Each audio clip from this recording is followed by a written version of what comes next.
It's really hard to find ways to protect the environment that make everyone happy. But there is a solution that people from all ends of the political spectrum love. I'm an environmentalist. Always have been from my earliest days growing up. That is not inconsistent with being a businessman, nor is it with being a conservative. And it came from the Republican Party in the first Bush years.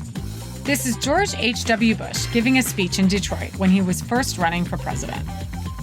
Some say these problems are too big, that it's impossible for an individual or even a nation as great as ours to solve the problem of global warming or the loss of forest or the deterioration of our oceans. My response is simple. It can be done, and we must do it.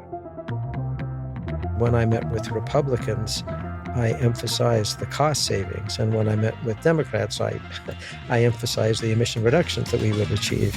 This is Jeff Homestead, lawyer, longtime Republican, worked for both the George H.W. and George W. Bush White Houses, advisor to the Romney campaign. He's telling me about his days working in the EPA for George W. Bush. He and the head of the agency were on Capitol Hill, trying to get buy-in for an environmental law. And I remember after a few of these meetings, she looked at me and she said, "Sometimes I think you're talking about two different programs." And I sort of laughed and I said, "Well, I just know who my audience is and I'm telling the truth to both people, but I'm just emphasizing different things." Today on the show, Jeff is going to take us back to the 90s, when the first Bush White House was on the cutting edge of pollution control and how that innovation is still changing the world.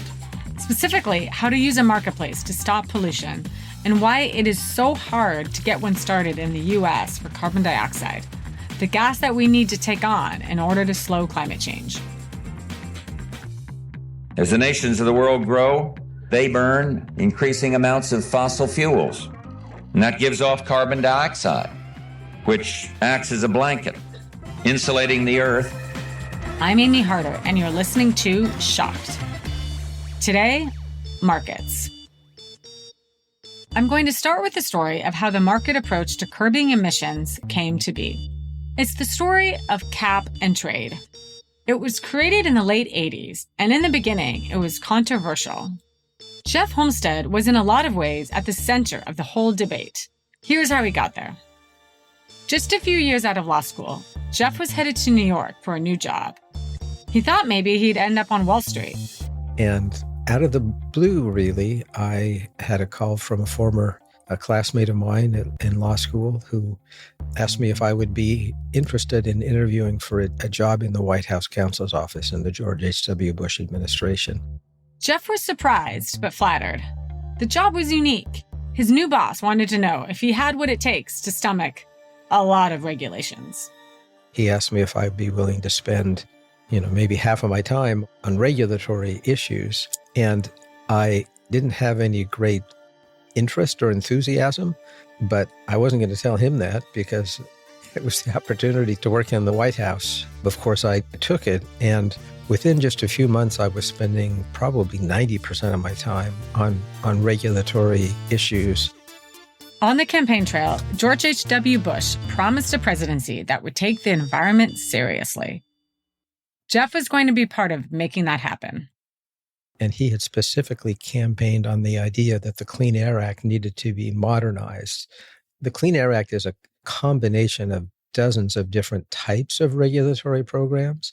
And one of the things that fascinated me in the White House was understanding which ones actually were the most effective and efficient and which ones weren't, and including some that were sort of, in my view, unnecessarily burdensome.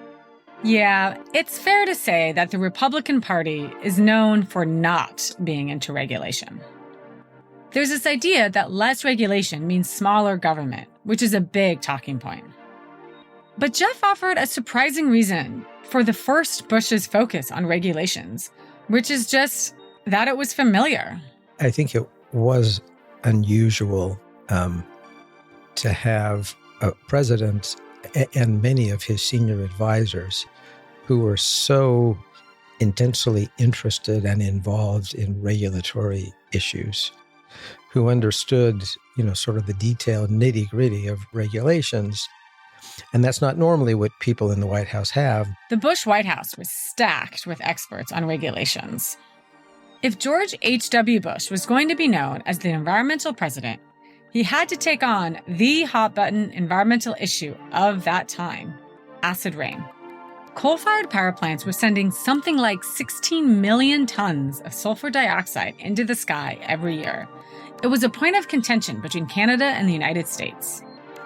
It was well understood that sulfur dioxide emissions from the burning of coal in power plants was acidifying many lakes in the east, especially in the Adirondacks, was having impacts on the health of forests. And so there had been a lot of controversy and litigation over that, and including it was an issue, a foreign policy issue, because the Canadians were very concerned about it. In fact, when President Reagan visited Canada after his first election, Canadians protesting against acid rain hounded him the entire visit. The first event was speeches outside the legislature in front of a crowd. The Canadian Prime Minister, Pierre Trudeau, yes, Justin Trudeau's dad, gave one, and then Reagan gave one. And the Canadians interrupted Reagan throughout the speech with their shouting. You can hear it in the background. After Trudeau and Reagan left the podiums to go to their next event, waving and walking towards their black cars, Trudeau stops, turns, and hustles back up to the podium. Hey guys, when I go to the United States, I'm not met with these kind of signs. The Americans have some beefs against us too. George H.W. Bush's administration was going to do better. The waiting period for action on acid rain is over, and I, as president, will be ready to move. One physical solution at the time to combat emissions was something called a scrubber. Contrary to its name, it's not a big scrub brush or anything like that. It's a physical or chemical process that neutralizes the sulfur dioxide and keeps it from going into the air. Great tool, but it would have cost hundreds of millions of dollars to install that technology on a power plant. At the time, the government's approach to cutting pollution was telling power plant operators, hey, you have to use this specific tool. So they would say, you're required to install a scrubber, you're required to install this type of pollution control equipment. And so they would mandate exactly what you needed to install and how you needed to operate it. This method was called command and control. Command and control was not something George H.W. Bush wanted to continue. The old tradition of command and control regulation is not the answer. Jeff's new boss in the Bush White House was a tall, lanky man with very thick eyebrows named C. Boyden Gray. He started broaching a new market-based solution. He was a very interesting fellow for many reasons, but he certainly was a conservative Republican, but he also had contacts in the environmental community. Gray's idea was, let's stop telling people what to do. If the whole country is emitting 16 million tons, and that's too much pollution, we'll give each power plant a share of a little less of that 16 million. All they have to do is stay under the cap that we give them. The power company can reduce their emissions by installing those scrubbers. They can buy coal with less sulfur content. They can invent something totally new. It's up to them. As long as they stay below their cap, it does not matter. Here's where things pick up. The government did set a penalty for exceeding the cap, $2,000 at the beginning. It's gone up since then. And then they set up a market where power plant operators could buy and sell allowances at a far lower rate than that fine. So if one power plant got its emissions below its allowance, for instance, they emitted 10 tons less than they normally would, it's not just great job. That plant then got to sell the rest of its allowances, those 10 extra tons, to a plant scrambling to stay under its cap. So if you can cut your emissions, you can also make money off of your competitor by trading with them. Kind of cool. When they give you an incentive to reduce your pollution, then people are much more interested in finding ways to do that as cost effectively as possible. And this was the cap and trade system. Environmentalists didn't love the idea. It was called a license to pollute. Rather than controlling their emissions, you were giving them a license to pollute. Jeff's boss, Seaboard & Gray, was on it. He actually developed a relationship with the head of the Environmental Defense Fund, EDF, that was also interested in market-based mechanisms for reducing air pollution. The Environmental Defense Fund that was willing to sort of stand up and support it from the perspective of environmental groups. It worked. Today, I am very proud, on behalf of everyone here, to sign this Clean Air Bill, Clean Air Act of 1990. This landmark legislation will reduce air pollution each year by 56 billion pounds. That's 224 pounds for every man, woman, and child in America. We will make the 1990s the era for clean air. In 1995, the cap-and-trade system took effect. And it worked. Across the country, acid rain emissions fell by 3 million tons a year. Jeff, who helped his bosses put the plan together, is still surprised by how effective it was. But he thinks a big reason why cap-and-trade is so effective is that it builds off human nature to be both competitive and creative. I think when it comes to regulations, companies, like people, don't like being told what to do. Thou shalt install this scrubber, and thou shalt meet this emission limit, and you have to monitor X, Y, and Z, and you have to do all these things. On the other hand, when they give you an incentive to reduce your pollution, then people are much more interested in finding ways to do that as cost effectively as possible. That's a very lovely reason for its success. Another reason, it was very easy to enforce. And in many programs, there are disputes and litigation over whether someone is complying or not. And you would think, well, isn't that normally pretty cut and dried? And the answer is no. A lot of times it's not in these regulatory programs.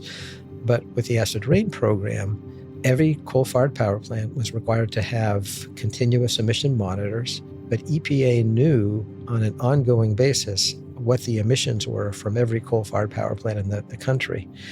And every power plant knew that too. And so it's very simple to determine whether you're in compliance. There was really never any dispute about it. You had a relatively small staff of people that were implementing the program and were achieving 100% compliance. And they were achieving it at a cost that was much less than anybody had predicted, because it really did unleash the kind of creativity that people had hoped for. And Americans invented it. Exactly what Bush was going for. It's fair to say that Americans invented cap and trade as a mechanism for controlling air pollution. After the break, cap and trade travels the world. We got best cleanest city in India for the third time consecutively.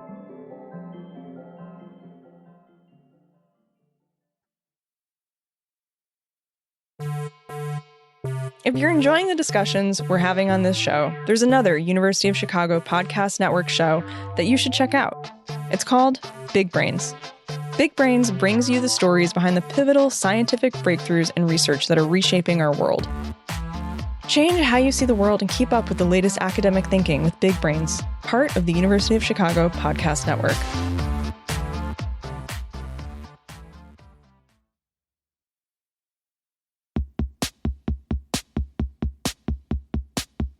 Since Americans created the cap-and-trade program in the 1980s, the system has been adapted all over the world. In 2012, it landed in Surat, India, a city with a long history of trade, thanks to its location on the coast of the Arabian Sea. Surat ka jo pura history dekhe. If you look at the entire history of Surat, that even in the 1600s, big ships used to come here from outside. Surat has always been a hub of textiles. Textiles ka jo hub tha, wo bahut pehle se hai Surat mein. This is Jitender Vikaria. Mera naam Jitu Bhai Vakharia hai. My name is Jitu Bhai Vakharia. My business is textile processing, dyeing and printing. Industry mein He goes by Jitu Bhai. He is the leader of a textile trade group in Surat and has his own textile business. Kaushik Deb, the director of the Energy Policy Institute at the University of Chicago in Delhi, helped put us in touch with Jitu Bhai and translated for me. I'm Kaushik Dev and very happy to help. Jeetu Bhai is a wonderful person and I worked with him on the cap and trade project here in Surat.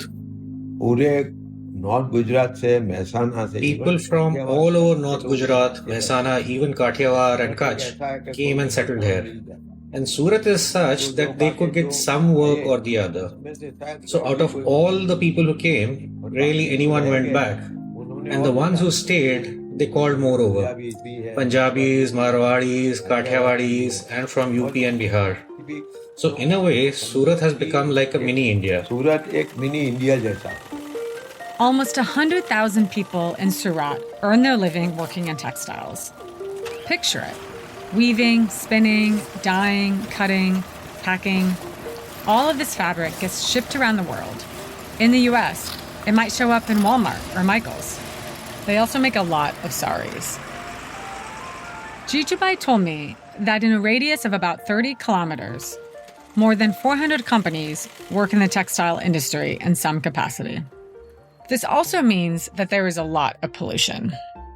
Jeetu Bhai is a total booster for Surat, and he recognizes that the pollution might be one of the only things that's not great about his city. If so many people have come here to earn money and then seeing the pollution, they run away. The air pollution largely comes from coal. You can see it. Jeetu Bhai explained this using an example from his childhood. When I was small, there was no gas to cook. There also was no kerosene to cook. People would use firewood. And my grandmother would say to my mother, a yellow flame will not cook anything. Do something to get a blue flame. That was in my mind. I used to closely observe everything in the factory. I thought if black smoke came out, ultimately it's unburnt coal. If I explained that to someone, he'd also agree. So we started an environmental cleaning system.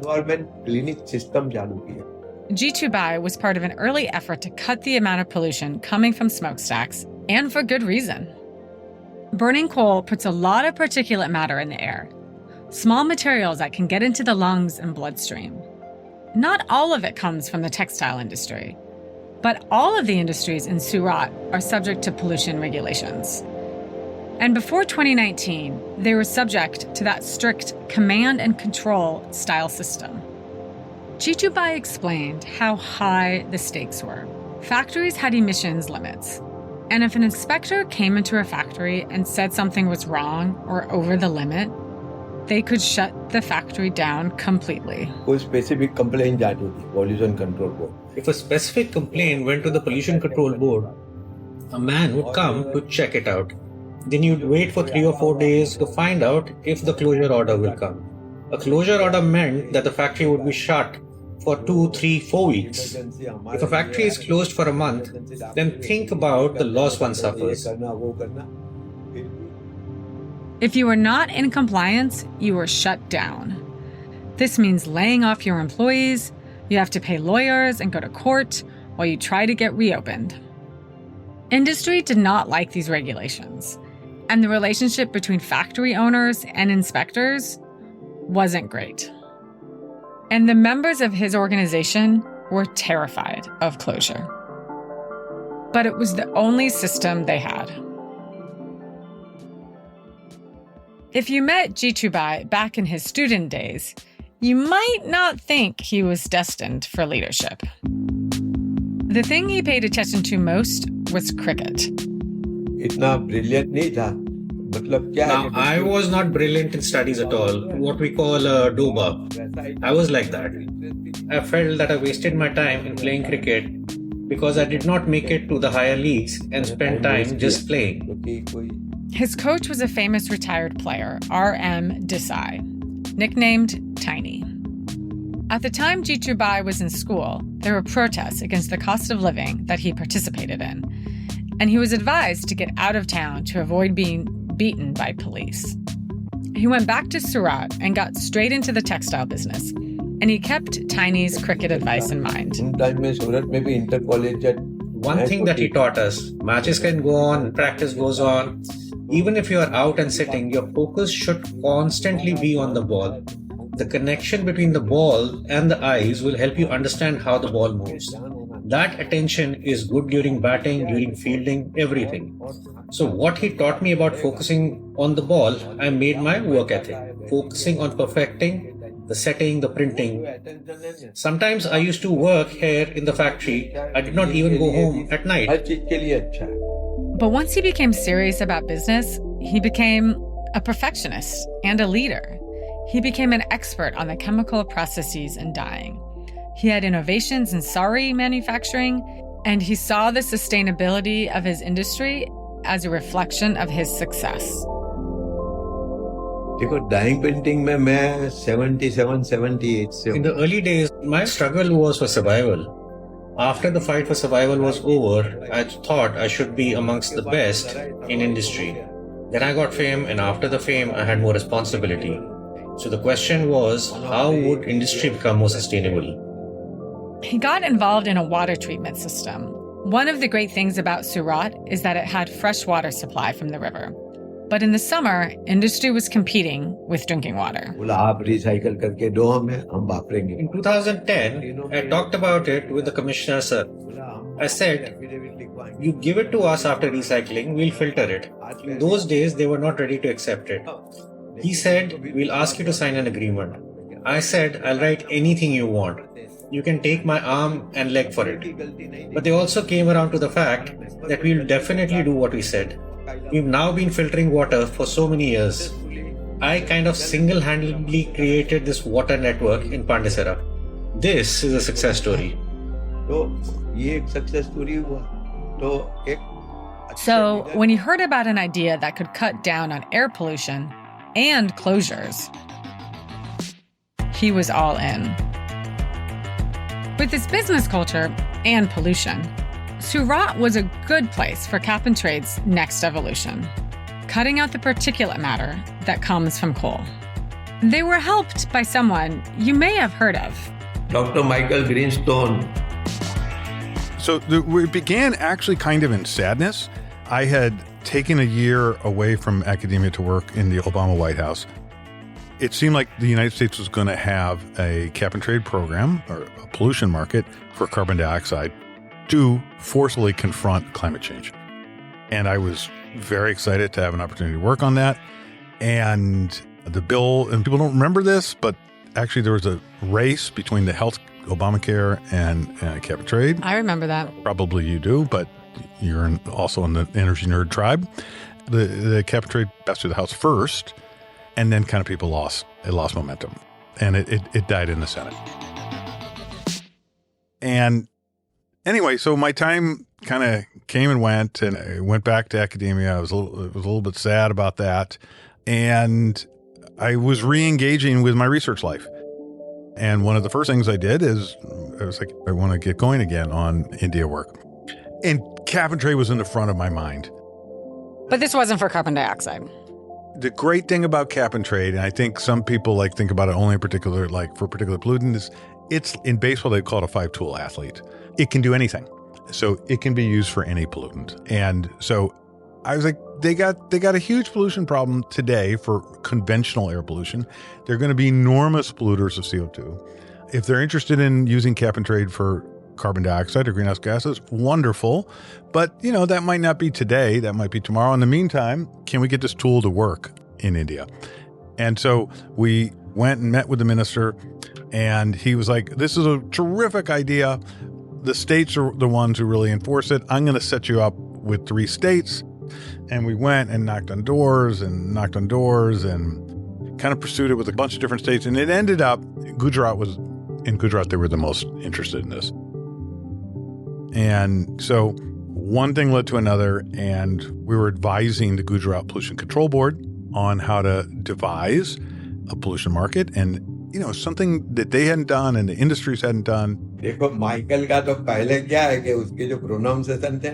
About Michael, I couldn't even understand his pronunciation before. I felt like they were rich people from a well-developed country, and we are from an underdeveloped country. So at the beginning, when they asked us to do something, there was some resistance.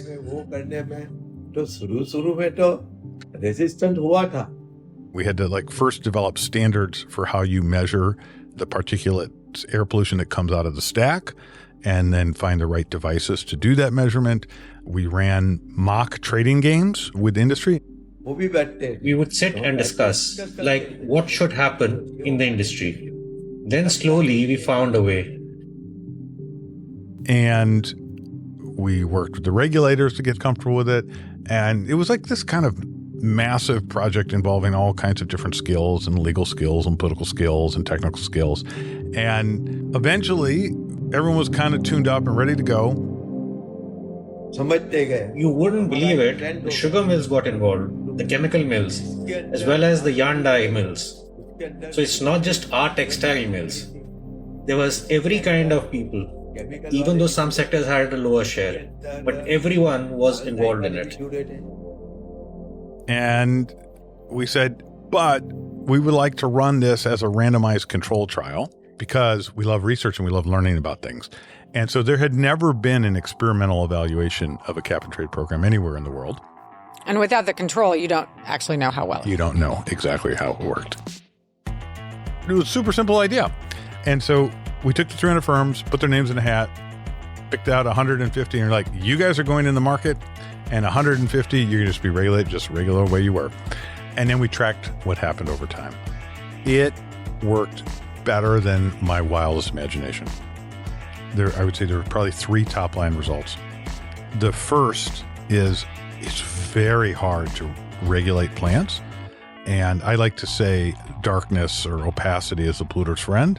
And so the status quo system of regulation was that the regulator who was understaffed could only get to each plant once or twice a year, and they would take a reading for 15 or 20 minutes. With cap and trade, you have continuous monitoring. So they know what's coming out of the stack every second. And what we found was that in the status quo, at any point in time, a third of the plants were out of compliance with the standard. But in the cap and trade market, they were in compliance 99.5% of the time. So just on the basic thing, can you enforce the law that you have? It was smashing success. The second main result is it reduced emissions by the regulated plants by about 20 to 30%. And then the third, and it's very rare in life that you can have a win-win. You can usually, I'll gain something here and I'll lose something there. It reduced the cost of firms' compliance costs by about 12%. So basically, the regulator was better able to enforce their laws.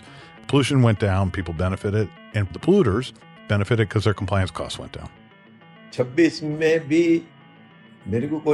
Before, there were many closures in the industry. In the last 4-5 years, since the emission trading system was put in place in 2019, there are none. This almost seems too good to be true. So is Surat an outlier in an otherwise lackluster evidence of cap and trade? No, there's a total article of faith, but I think there was this very strange thing that, or I don't know, strange, but normal human thing. Oh, well, that's from over there. It's not going to work here. And what really caught my attention was it served as proof of concept. Once that proof of concept became known, it went from me and my colleagues knocking on doors, trying to get other states interested within India, to a totally reverse. People were knocking on our doors. And so from the start, all of the control plants were put into the market. In fact, some of them had been lobbying the regulator. Hey, why can't we be in the market? Why do we have to be regulated the old way? So there was an interesting part in the beginning of the paper. You talk about a regulator coming down hard. Is there a story there? Yes. So there is an excellent story. For those of us who wonder where markets come from. So pollution markets are a creation of governments.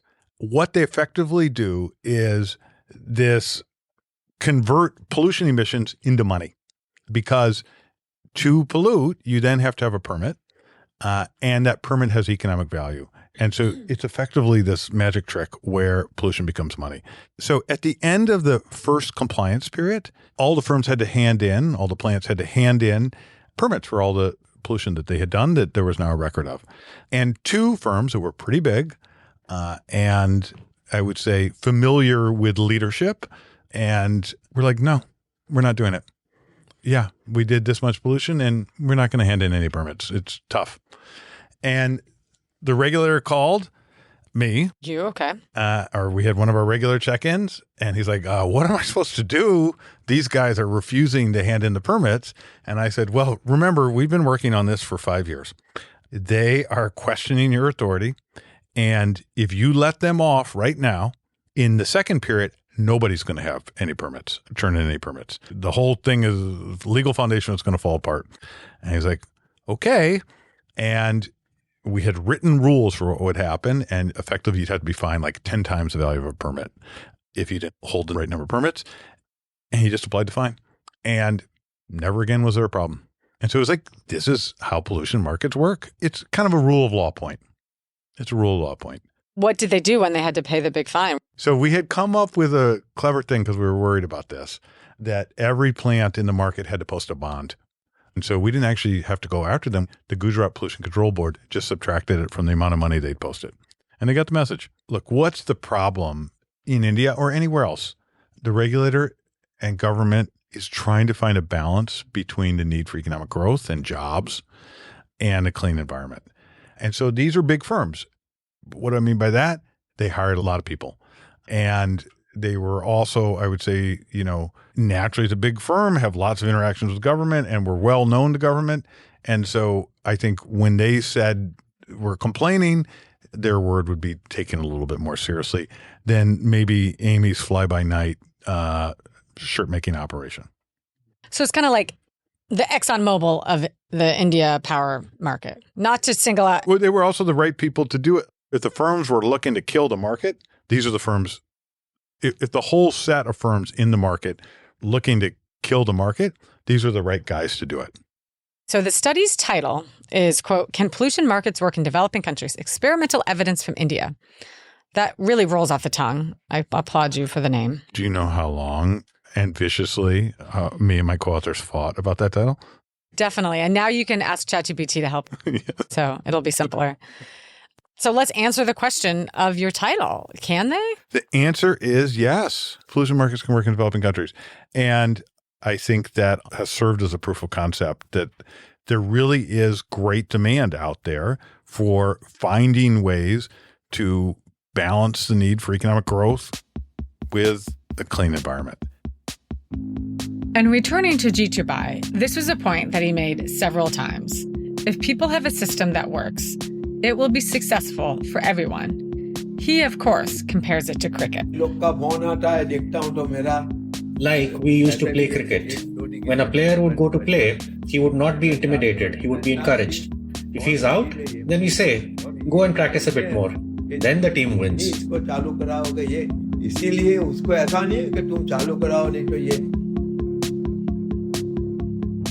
So cap and trade worked in the 90s in the US for acid rain. It is now working in India for particulate matter. Could it work for carbon dioxide? Jeff has a story about that. For a long time, people thought, including me, thought that we could have a cap and trade program. After a success in the US, Jeff was asked to go to Europe and promote cap and trade as a way of cutting carbon emissions. But we made this presentation quite a few times. And I wouldn't say it was the audience, these were diplomats for the most part, so no one was hostile. But there was a lot of skepticism about the idea of giving people a license to pollute. There was an idea that soon there would be an international system for controlling CO2 emissions. If you assume that's going to be the case, that you're going to have something, a cap and trade program is the least costly way of doing it for all the reasons that we've already talked about, unless you can have a carbon tax. But people thought it would be more politically acceptable. There are, in theory, an infinite number of ways to handle carbon dioxide. The world still hasn't nailed it. Two main ones are worth discussing. There's a cap and trade system with a market like the one Jeff described. The last time politicians tried to introduce a U.S. carbon market, in 2009, it didn't pass. That's the bill Michael mentioned that died in the Senate when he was working in the Obama White House. And then there's a carbon tax, charging companies that emit carbon dioxide a fee for every ton that they emit. Jeff says that's not going to happen. So a carbon tax is just politically, people don't like taxes. And it's become so vilified that I think even though you have the policy community and economists and even most environmental groups support the idea of a carbon tax, many industry groups support the idea of a carbon tax. But it's so easy to vilify and demonize because it's a tax and it's going to raise costs on people. This is the quandary we are in. On the one hand, we have very thoughtful people saying we have to reach net zero by such and such a date to avoid the worst consequences of climate change. But what do you do if that's just not politically feasible? Do you just throw up your hands and not do anything? Or do you try to come up with a compromise that moves you in that direction? I don't think legislation is possible that imposes a cost of $300 per ton on CO2 emissions. That would be, I think, economically and politically unsustainable. So we're back to cap and trade for carbon. Since his start at the White House, Jeff has become a significant environmental lawyer, part of lawsuits related to the Clean Air Act and advising senators on the side of coal companies. Environmentalists credit Jeff with killing efforts to have a cap-and-trade system on carbon, and even the EPA's ability to regulate carbon under the Clean Air Act. Jeff has actually testified, drafted laws, and made phone calls to keep carbon dioxide off the list of things the Clean Air Act regulates. What I would say is EPA shouldn't be regulating carbon dioxide under the current Clean Air Act, because the Clean Air Act was never designed to deal with CO2. CO2 is different than other pollutants because there isn't a control technology. In other words, there's no scrubber for carbon dioxide like there was for sulfur dioxide. In the version of cap and trade that he worked on, you weren't fundamentally changing the way that you produced electricity. You were not sort of fundamentally changing your economy. You were still burning coal, you were still burning, but you were just installing pollution controls. The only practical way to reduce CO2 emissions is to stop using fossil fuels to produce energy. But it's not an exaggeration to say we owe, to a very large extent, our standard of living on the fact that we have cheap and abundant fossil fuels. And that's how most of our electricity is produced. That's how almost all of our transportation is powered, is with fossil fuels. And so regulating CO2 is just a completely different challenge than regulating other pollutants. Jeff doesn't have a problem with regulating CO2. He has a problem with doing it under this specific law. He's a lawyer. I asked Jeff, how do we grapple with the fact that it looks like we're not going to have climate laws that directly take on carbon dioxide? Oh, I'm not sure that's true. I'm optimistic that we'll have climate legislation, not in this Congress, and probably not under this administration. But I do a lot of work for big energy companies, and I think they would all like to have some long-term certainty, but they're not willing to pay just anything, any amount for that certainty, right? And so I think there'll need to be compromises. I do think that there should be some sort of climate change legislation, but ultimately, climate change is a global problem. And it always seemed to me that what we should be most focused on is regulatory programs and incentives that are likely to develop technologies that will be cost effective and that could be implemented throughout the world. Because if all we do is increase the cost of energy in the United States, but if that's the only way to do it, it's going to be very hard to see how India and China and Southeast Asia, so ultimately I think climate change will be solved through technology development. And I think there are some promising things on the horizon. Jeff is talking about more technological innovation, but this has been a story about innovation that doesn't come from technology, but more just thinking about human nature. I wanted to talk to Michael about Jeff's story and the current state of pollution controls in the U.S. Here's that conversation. You know, my conversation with Jeff really struck me as being from another time. of certainly the Republican Party, but also just sort of our society. And what I mean by that, of course, is Jeff is talking about a Republican Party that is really concerned about environmental issues and wanting to do things in the government to protect the environment. And we're not seeing that today, right? We're seeing a focus instead on energy dominance and releasing regulations and all that stuff. And so it got me thinking, is that Republican Party forever in the past? Are we on a linear path to something different? Or is it more like a pendulum and it'll swing back someday? And my thinking now is we're either on a linear path and that's in the past, or the pendulum is so big that the swing back will happen when we're long dead. Okay, well, thank you for the happy introduction.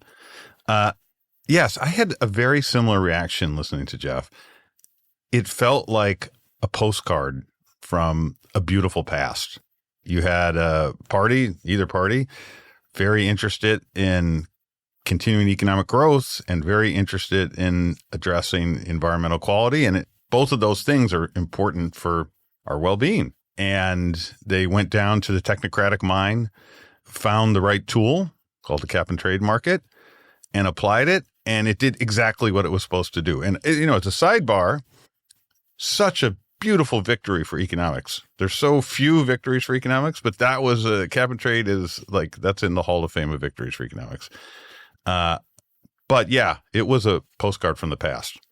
I occasionally get invited to little small conferences. They kind of feel like they're in the dark or in some cave where the Bush people or the small C conservative people get together and talk about the revolution and how cap and trade is about to come back, and how can we do it. But, you know, honestly, it feels like we're on a little island way out to sea, and there's no one coming to rescue us. But it is fun to talk about what could be. And I'm always struck when I leave those, man, that was fun. And wow, pollution markets can be so successful. But in the U.S. context, at the national level, there's just not much appetite for it. You know, one thing that also struck me with Jeff's comments is, you know, it got me thinking about the endangerment finding, which is a bit of a wonky term, but it is essentially a scientific finding that concludes carbon dioxide endangers the public health and welfare, and EPA should evaluate whether or not to regulate it.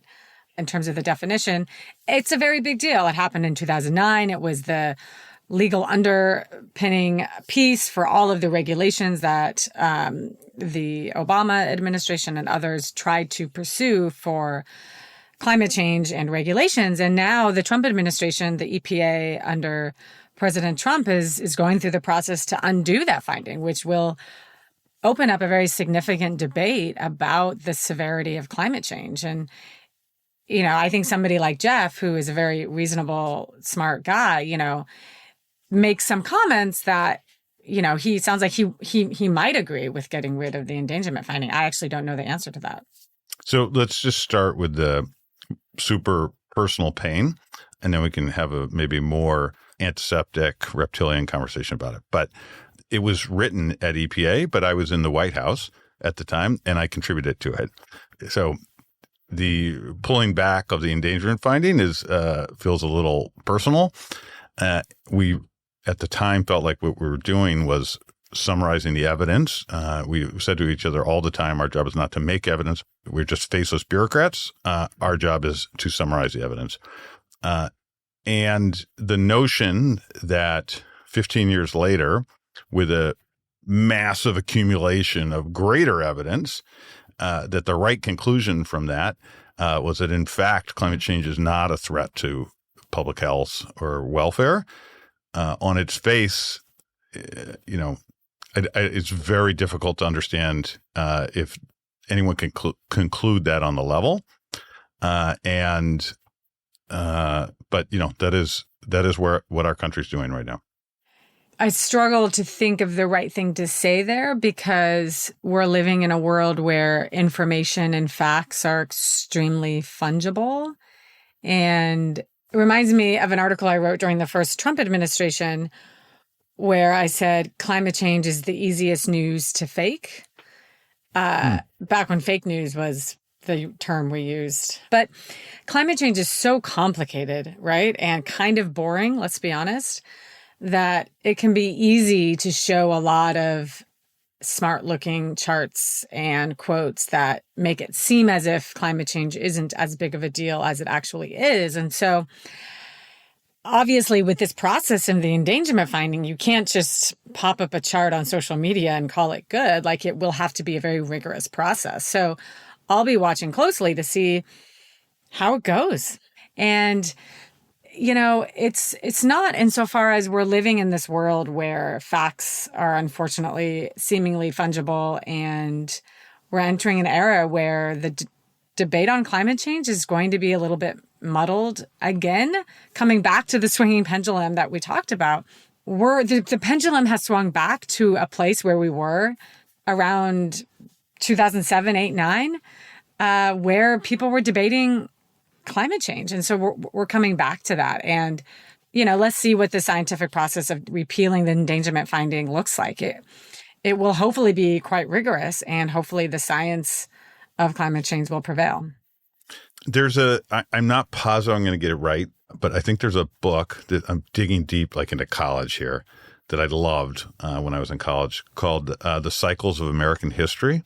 And I think the author was Arthur Schlesinger Jr. And what he demonstrated is the pendulum doesn't swing way out start going into outer space, but that it can get pretty far out and then it starts to swing back. At least that's the history of America. That doesn't mean history is not a perfect predictor of the future, but maybe that gives you a little hope and optimism.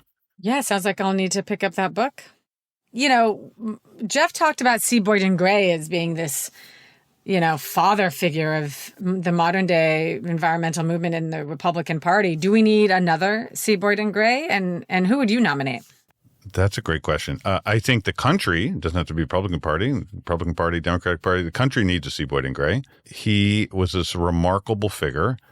So I like to talk to my graduate students about, I call them like Starbucks conversations.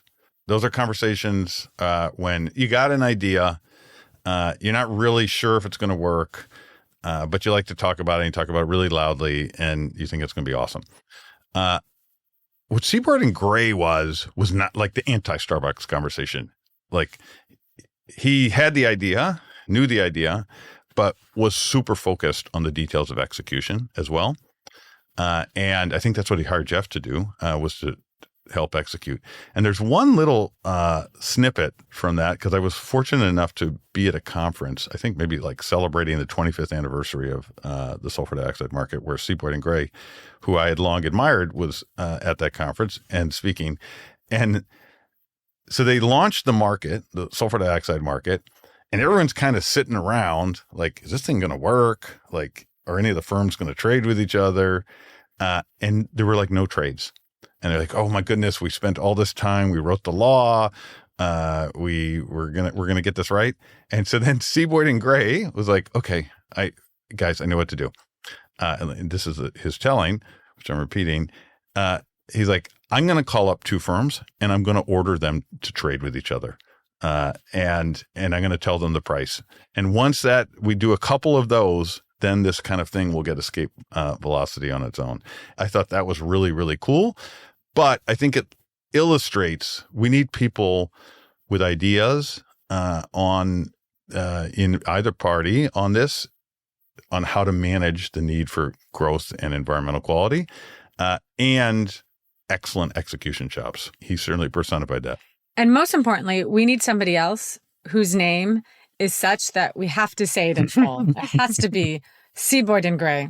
You know, we talked about India having a cap and trade market for other types of pollution. Do you think India will get a cap and trade market for carbon dioxide before the United States? Terrific and delicious question.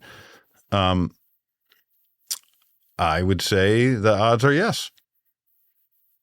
They actually have publicly said that they're interested in having one. There's been some work in putting it together. How that gets launched and the details TBD. But will they have one before the United States? There's certainly much more momentum towards it. I would tend to agree, as long as they see the system as being in their economic favor. Exactly. They don't have, at least from my vantage point, which to be clear is extremely uneducated on the politics of India. But from where I sit, our politics seem to be a little bit upside down, perhaps compared to the politics of India. But those politics, I understand, are also pretty complicated. So there's one more thing I want to say about the Jeff thing. He said, well, technology should get us out of it. And I also find that I couldn't agree more, but it's like a Starbucks idea. Unless you see people taking actions to juice technology to get us out of it, then it kind of seems like a idea that will just evaporate among the vapors from the coffee machines in Starbucks. Right. And the whole question is, well, how does the technology come about? Does regulation compel it? Does cap and trade system incentivize it? Do subsidies incentivize it? And, you know, we've talked about this ad nauseum for our whole careers of how do you skin a cat? And there's allegedly a lot of ways to do that. And right now we're not doing anything to the cat. We're just letting it sit there. I totally agree. Great conversation as always. Thank you so much. And we'll see each other soon. Take care. Shocked is part of the University of Chicago podcast network. It was produced by Jesse Baker and Eric Nuzum of Magnificent Noise. Our production staff includes Christine Driscoll, Amy Pedulla, Sophie Bridges, Jamie York, and Samantha Henig. Our sound designer is Kristen Mueller. A big thanks to my co-host, Michael Greenstone, a professor at the University of Chicago and director of the Institute for Climate and Sustainable Growth. He also serves as executive producer of Shocked, along with Sam Ori, the executive director of the Institute for Climate and Sustainable Growth. The Institute combines a 360-degree approach to education, frontier research, having an impact in frontline communities globally. The Institute's efforts are driven by the need to balance climate risks with societal growth. To follow or support their work, see our show notes or visit climate.uchicago.edu. For more of my reporting, you can look for me on pretty much any social media. Search Amy Harder, or look for my byline at Axios. This is Shocked. I'm your host, Amy Harder. Thanks for listening.